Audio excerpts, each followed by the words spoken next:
OBC समुदाय से आने वाले एक युवक को ब्राह्मण के पैर धुलवाए गए और उसी पानी को पीकर पूरे ब्राह्मण समुदाय से सार्वजनिक रूप से माफी मंगवाई गई।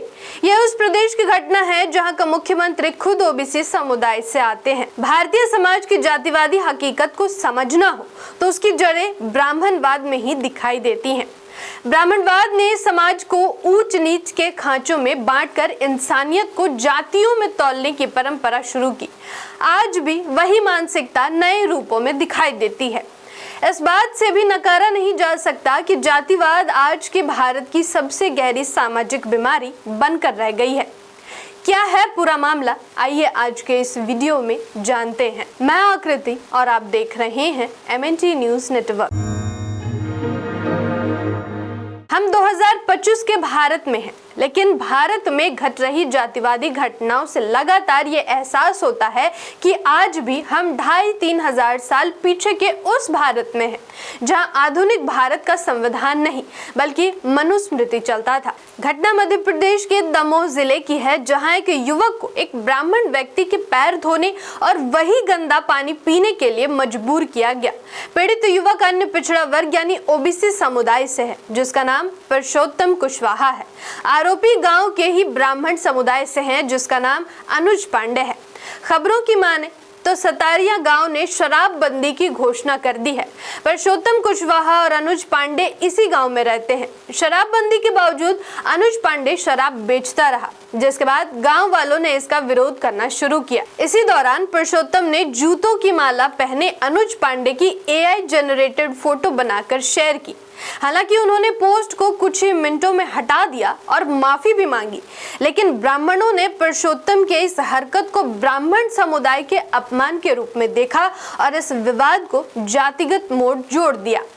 इस पोस्ट से गांव का ब्राह्मण समाज नाराज हो गया। फिर पिछड़े समाज के लड़के को दंड के तौर पर 5,100 रुपए भी लिए गए। साथ ही बैठक में सबके सामने आरोपी ब्राह्मण जो अवैध शराब बेचते हुए पकड़ाया है, उसी आरोपी ब्राह्मण अनुज पांडे के पैर धुलवाकर उस गंदे पानी को पीने के लिए मजबूर किया गया। और जब इतने से भी मन नहीं भरा तो पूरे ब्राह्मण समुदाय से माफी मांगने की अपमानजनक रस्म निभाने के लिए पुरुषोत्तम कुशवाहा को मजबूर किया गया।